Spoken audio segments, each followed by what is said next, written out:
This happened during my early 20s. I used to live in a small home with a group of 3 other guys.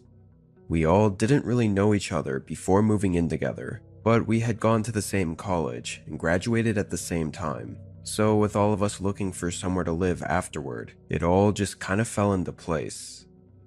Splitting the rent 4 ways, we were able to afford a relatively small house on the more rural outskirts of the city. Everything closer was a bit too expensive. All went well for the first 9-ish months, but pretty suddenly, 2 of the guys decided to move out, leaving just me and KJ. Unfortunately, KJ was the only one of the 3 that I didn't really talk to that much. He was always working, or getting home late, or just not wanting to hang out with the rest of us, so it kinda sucked that it was the other 2 that left. It also meant we had to pay double between each of us. This wasn't something we could keep up, and agreed that at the end of the lease in 3 months, we would go our separate ways and leave the house. For the first month after the 2 left, it became really apparent how absent KJ was.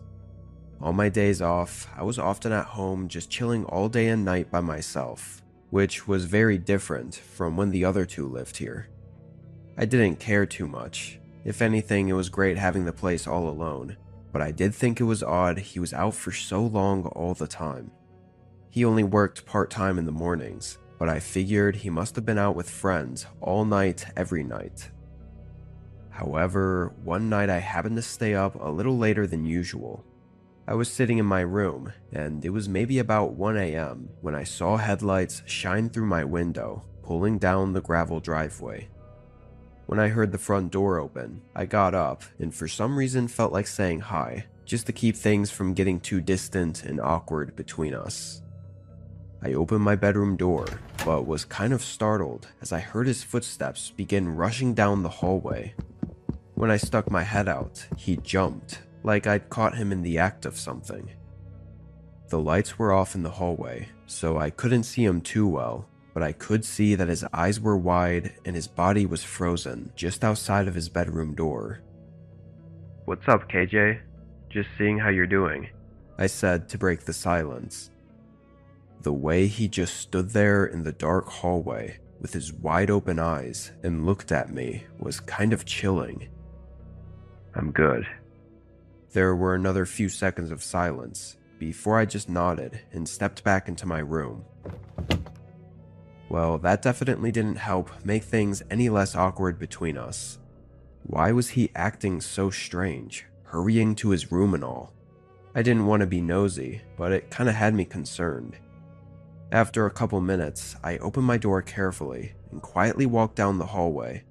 I just wanted to listen for a second as I passed by his room, and nothing more. But when I did, I heard him moving around frantically, like he was opening and closing drawers chaotically. It was so odd that I stopped walking for a second and leaned a bit closer to his door. The chaos continued, making me feel really uneasy, until it suddenly went quiet. Everything stopped, like he just froze. As the seconds started to go by, I got increasingly more uneasy and wanted to get out of that hallway. But before I could even move, the door suddenly swung open. KJ stood in the doorway with the same wide open eyes as before, staring right at me. In an effort to cover for myself, I said I was just heading to the kitchen and asked if he wanted anything. KJ quietly muttered no, then closed the door on me. It was honestly really creepy and only made me feel more like something was going on with him. I went into the kitchen to follow through with what I said, then went back to my room. He was quiet for the rest of the night. For the next probably 5 or 6 days, I found myself more attentive to what KJ was up to. I'd stay up until he got home, always feeling too uncomfortable to sleep until I knew he was in his room and up to nothing. During those days, he remained in that disturbing, almost zombie-like state that he was in that one night. His eyes grew increasingly more restless every day, and he spoke no more than a couple words, always hurrying into his room. Until one night after he got home, and as I was in bed trying to sleep, a knock came from the other side of my door. It scared me. I never heard him walk down the hallway to my room. I got up and opened the door. He had that same look with restless eyes, but had a partial smile as well. He mentioned that he just got home and thought he dropped his wallet somewhere out in the driveway as he was walking up to the door, asking if I had a flashlight and would help him find it real quick. I found it strange, like he'd never asked anyone for help before, or really to do anything with him. Although I thought it was odd and I was tired, I thought maybe this was a chance to make things better, so I grabbed a flashlight and followed him out to the driveway. He started up some small talk, just asking about work and stuff, as we started walking on the gravel and looking around.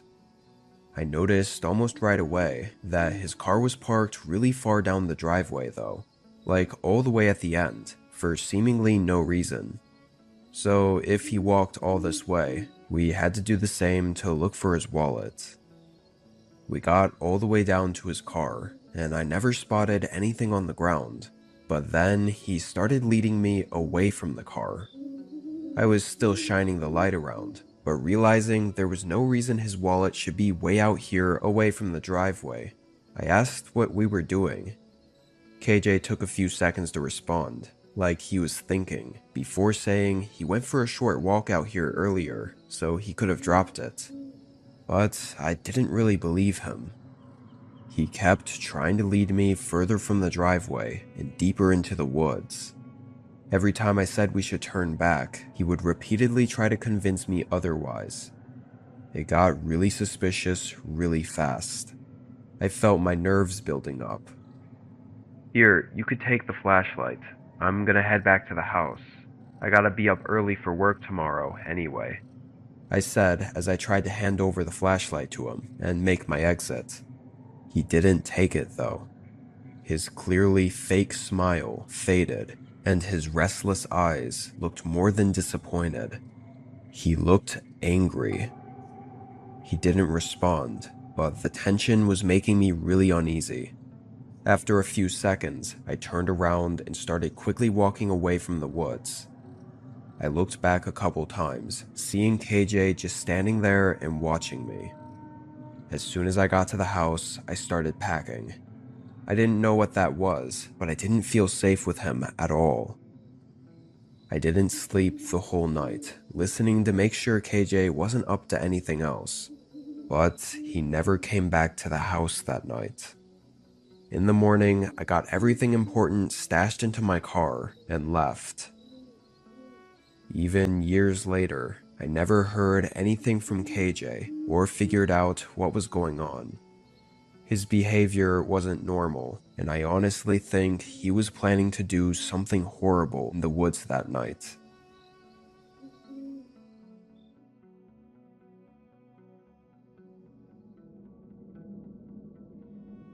For 2 years, I lived with my college roommate, Jason, in a small house near the campus we used to go to.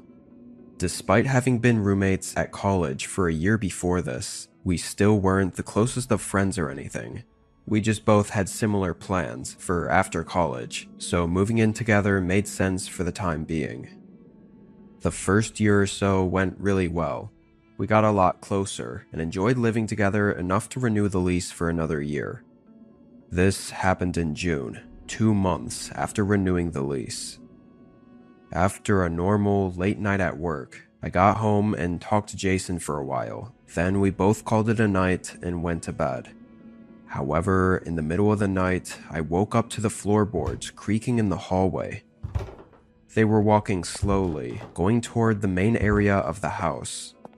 I rolled over and looked at the clock, seeing it was 3 a.m. I thought Jason was just getting some water or something. I don't know. At the moment, I didn't care either, and just went back to sleep. In the morning, I had to go to work early, so I was kind of rushing to leave, but Jason opened his door, looking tired, and asked me something I wasn't expecting. He asked what I was doing walking around the house in the middle of the night.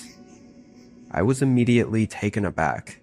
I said I wasn't, but had thought I heard him walking around. The conversation basically ended at that though, with both of us confused at what we both heard, because I had to leave for work. Honestly, I thought our floors or walls must have just been creaking from the wind hitting the house or something, if it really wasn't Jason. When I got back home, Jason was at work, so I spent most of the night just chilling in my room, and eventually, around the same time as last night, I went to bed. But then again, I woke up around the same time to the floorboards making that same creaking sound. This time, rather than going right back to sleep, I tried to listen more carefully. It sounded exactly like someone slowly walking through the hallway and into the living room. Once they got to the other side of the house, I couldn't hear anything for about 30 seconds and decided to get up and check on it. I opened my door and walked down to the living room, but Jason wasn't in there. As far as I could tell, there was nothing there that could explain what I heard. I went back to my room and went to sleep. What I found so strange about it was that the sound moved through the house. Like if it was just the home creaking, why did it slowly go across the house like that? I mentioned it to Jason in the morning, and neither of us could come up with any ideas. Jason was off this day, but at 2 I had to go to work. I didn't make it back to the house until nearly 11. When I did and walked down the hallway to my room, I was surprised to see Jason still up. I just saw him in the corner of my eye, sitting on the bed in his room as I passed by the doorway. I called out "What's up" as I went over to my room, but Jason didn't respond. I thought it was kinda weird, but maybe he just didn't hear me, so I continued into my room. I took off my work uniform and put on some regular clothes. I left my room to go to the kitchen and get some food, but I noticed Jason's light was off in his room now. When I passed by, I looked in just to see if he was good. He was still sitting on his bed in the corner, now just in the dark, so I could barely see him. "Hey, what's up, Jason? You alright?" I called out. After a few seconds of him not responding, I just left the doorway and went to the kitchen. This was definitely weird, but I didn't know what else to do. Obviously, I wasn't going to just march into his room for no reason, just so he'd respond to me. But it did seem really odd he didn't at least just say hi or whatever. I was in the kitchen for maybe 15 minutes, then headed back to my room. Jason's door was closed when I passed by. For a whole hour, I stayed in my room, but then I heard that sound. The floorboards creaking right in the hallway. I looked over, and suddenly something moved under the door.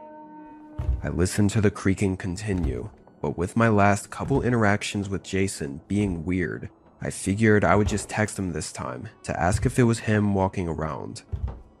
I waited a couple minutes, then I finally got a response. Jason sent me a question mark, then followed up with, "What do you mean? I'm not home right now." My face went pale, and my eyes shot over to the door. I got up and hurried into the hallway. No one was there, but the door to Jason's room was now open again.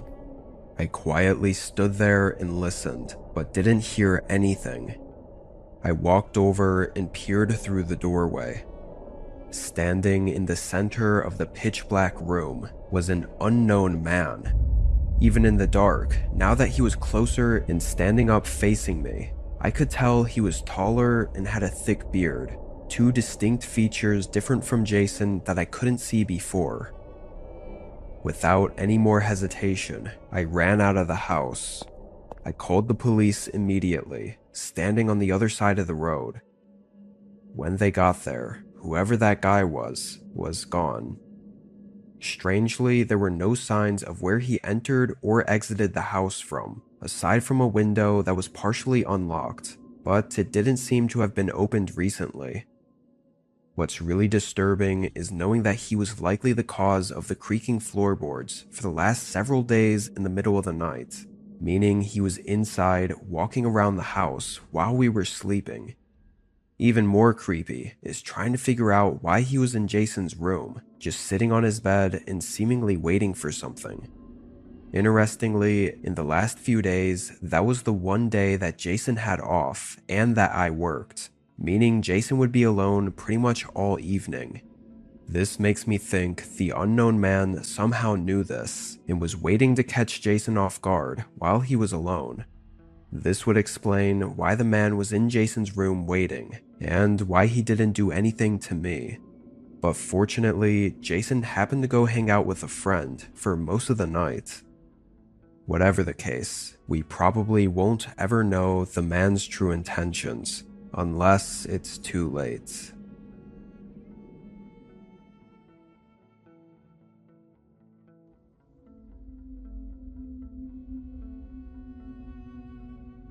In 2015, when I was 23, I had used Craigslist to find a roommate to share my apartment with. Back then, I think it was pretty normal to be using Craigslist for finding roommates and whatnot.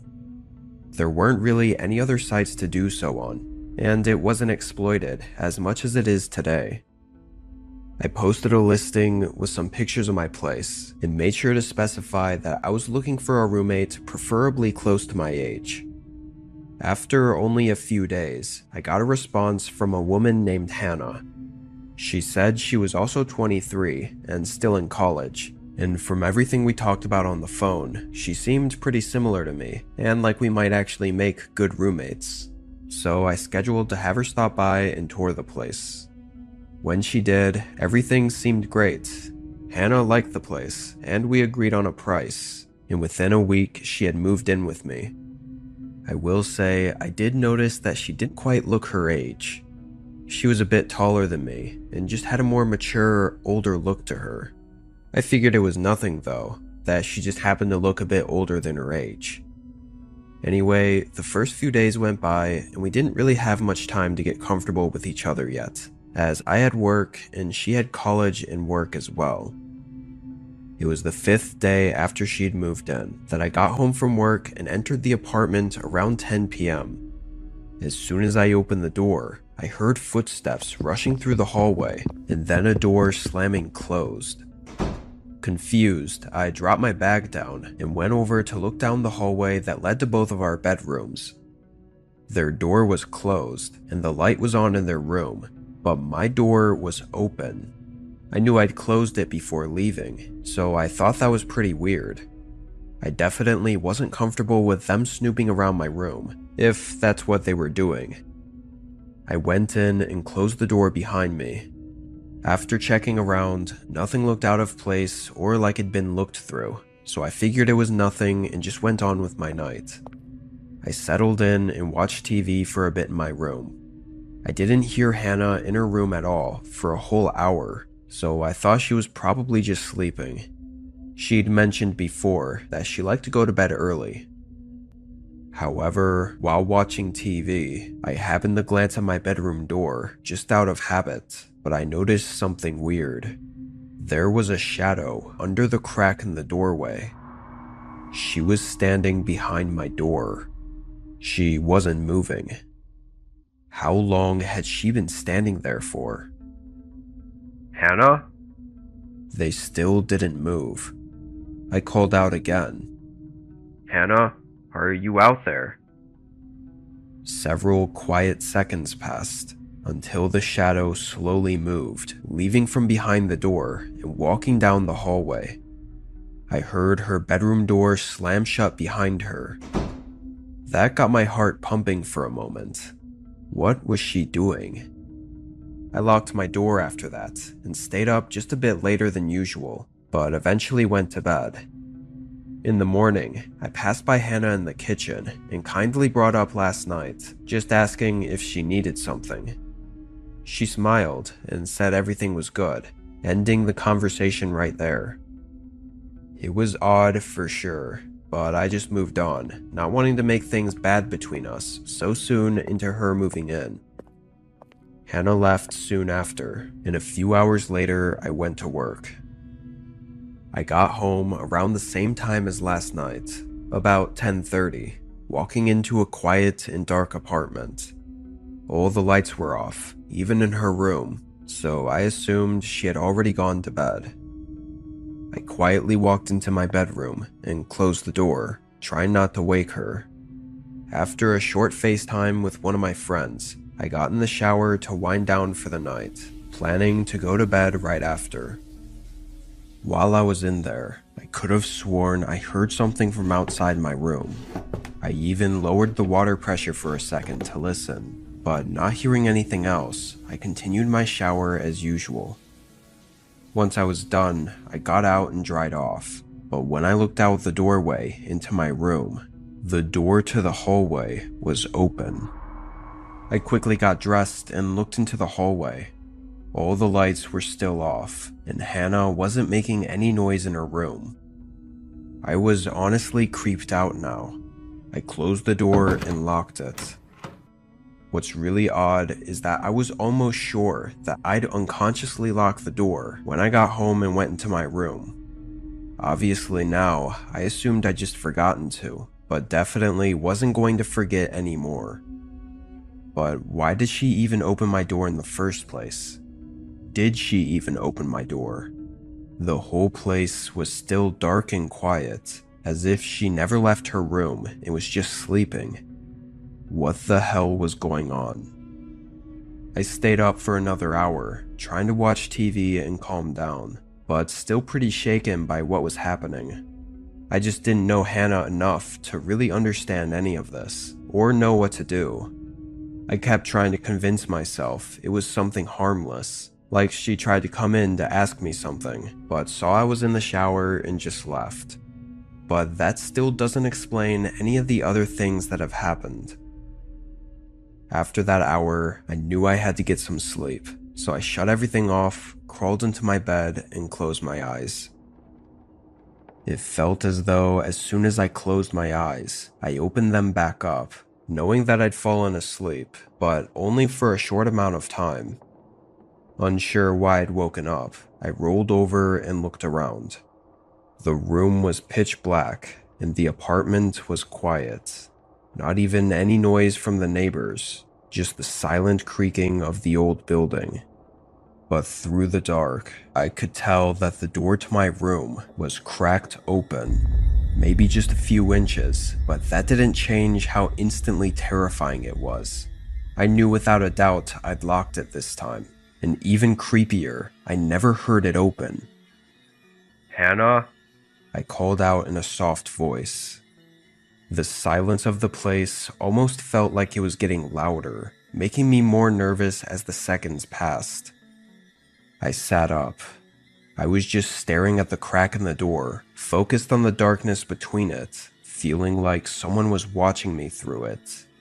But as my eyes adjusted to the dark, I looked around the room again. In the corner, I could see her figure standing near my wardrobe. She didn't move or speak, just faced me and stood in the dark. As each second passed, I felt my heart beating faster and faster until she suddenly took a step forward. I still couldn't really see her well, but I could make out the general outline of her face, and she had this blank, dead stare, like she was looking through me. She took another step, then suddenly ran across the room and into the hallway. A second later, I heard her bedroom door slam shut. After a moment, I grabbed my phone and car keys, then sprinted to the front door and exited the building. I know she technically did nothing to me, but I was absolutely horrified. I didn't even want to stay in the parking lot, worried she'd run out looking for me. I drove to a nearby neighborhood and parked, then called the police, hoping to figure out what was going on with the safety of officers around. It took about 15 minutes for the police to make it to the apartment. By then, Hannah was gone, took most of her belongings and just vanished. It was then, as we tried to contact her and figure out who she was, that we realized all the information I had on her was fabricated. Even her name didn't match up, and her phone number was for a prepaid burner phone.